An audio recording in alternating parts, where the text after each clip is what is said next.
Cette semaine les amis, c'est l'heure de mettre vos plus belles bottes de cow-boy. On se retrouve au Texas pour le Grand Prix des États-Unis et attaquer ensemble les 5 derniers Grands Prix de la saison.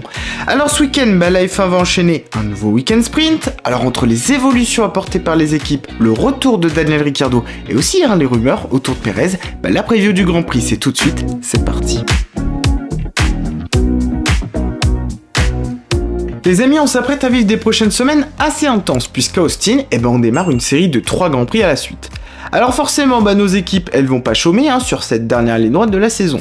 Chez Mercedes, on va d'ailleurs lancer ces dernières évolutions de l'année, et autant vous dire que l'enjeu, il va être clair, conserver la 2e place au championnat constructeur. Alors même si à l'usine et dans les bureaux de design, on est déjà plongé à 100% depuis l'été sur 2024, les nouvelles pièces apportées à Austin, dont un nouveau fond plat, elles seront très importantes parce qu'elles vont servir aussi à tester des choses pour la future W15, alors autant vous dire que la saison 2024, elle va commencer pour eux dès ce week-end. Chez Mercedes, en tout cas, Andrew Chauvelin confirme que le souci pour Austin, de leur côté ça viendra des performances à haute vitesse, mais on est quand même plutôt confiant de se battre, au moins pour le podium, tout simplement parce qu'à Austin, il y a aussi pas mal de virages lents qui sont quand même avérés être un de leurs points forts. Autre paramètre à prendre en compte, ce sera la dégradation. D'ailleurs, Pirelli prévient tout le monde, la surchauffe des gommes sera déterminante à cause des bosses qui sont toujours présentes malgré le resurfaçage de la piste, et puis aussi de par la configuration du circuit en lui-même qui fait quoi qu'il arrive souffrir les pneus. Chez Red Bull, en ce moment, ça chauffe. Alors, plutôt hors piste, même si on a assuré le titre mondial, je peux vous dire qu'en coulisses, c'est pas le calme plat, puisque d'après les dernières rumeurs, il y aurait quand même quelques tensions entre Horner et Marco. La raison, elle viendrait en fait des désaccords par rapport au choix des pilotes, notamment au sujet de Yuki Tsunoda, et aux dernières nouvelles, Marco aurait en tout cas conservé les faveurs du conseil d'administration lors d'une réunion d'équipe cette semaine, il devrait donc en principe garder sa place dans le team.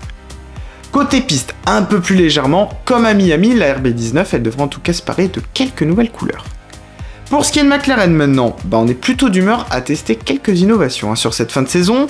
À Austin, ce sera d'ailleurs une première mondiale, les papayes vont tester des panneaux latéraux de carbone recyclé, et oui, faut quand même se rappeler qu'à terme, la F1 vise aussi la neutralité carbone pour 2030. Au-delà de ça, Norris et Piastri, après avoir enchaîné 3 podiums à la suite, ils vont viser la passe de 4, avec évidemment en ligne de mire la 4e place constructeur à aller chercher face à Aston Martin. Les Verts qu'on peut quand même attendre un petit peu plus, avec des appuis qui devraient en principe mieux convenir à leur voiture. Côté peloton, ce Grand Prix des États-Unis, ça marque aussi le retour de Daniel Ricciardo chez AlphaTauri après 5 Grands Prix sur la touche. Pas facile quand même pour lui, il fera d'ailleurs son retour sur un week-end sprint, ce qui veut dire du coup peu de préparation en essai, et surtout la pression de faire oublier Liam Lawson qui jusque-là été très rapide. Chez Haas, ce sera le Grand Prix à domicile ce week-end, et forcément, on va mettre un petit peu les bouchées doubles du côté du team de Gunther Steiner. Autant vous dire qu'on n'a pas lésiné sur les évolutions. Comme beaucoup d'équipes, on se rapproche du concept de Red Bull, et au programme, on aura droit à une toute nouvelle carrosserie qui inclura un nouveau capot moteur, des nouveaux pontons, et aussi un tout nouveau plancher. Alors autant vous dire que ça va être une course déterminante pour l'équipe américaine, surtout qu'ils sont en lutte avec Alfa Romeo au championnat, qu'ils ont perdu leur 8e place au Qatar, et que le week-end sprint, c'est peut-être leur meilleure chance de marquer d'autres points. Au passage, on va avoir droit aussi à une nouvelle livrée, qui fera d'ailleurs la part belle au drapeau du pays. Bref, on aura en tout cas des choses à se mettre sous la dent ce week-end, et on se tourne maintenant ensemble sur la piste, le programme et tout le reste, c'est parti. Alors côté circuit, Austin c'est l'une des pistes les plus spectaculaires du championnat. Elle allie virage technique, dénivelé, changement de direction et aussi adhérence précaire, le tout couplé en plus souvent à une ambiance incroyable.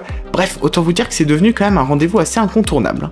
Si on se tourne maintenant sur ses caractéristiques, c'est un tracé assez long, 5 km 513, il compte au total 20 virages et qui offre, je vous le disais, beaucoup de variété dans son développement. Les points chauds, ce sera évidemment le premier virage, très difficile, spectaculaire, qui nous offre d'ailleurs souvent au départ pas mal de batailles tendues, on se souvient notamment de ce qui s'est passé l'année dernière. L'enchaînement DS, il va mettre ensuite les F1 à rude épreuve, l'accent il devrait d'ailleurs être mis sur la stabilité, l'appui et la sensibilité de la direction.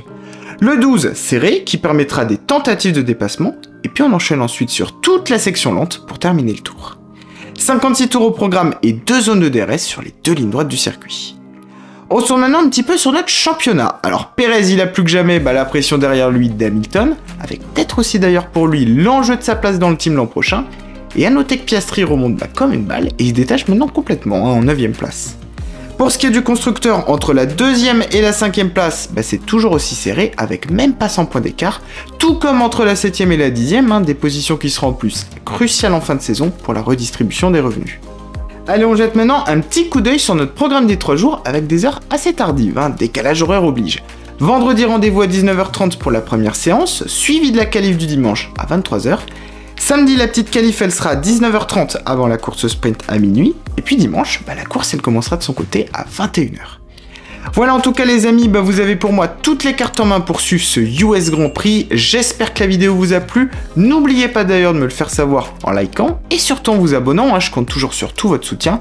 Et puis nous, on se retrouve très vite. Alors bon Grand Prix à tous, profitez bien et à bientôt sur la chaîne.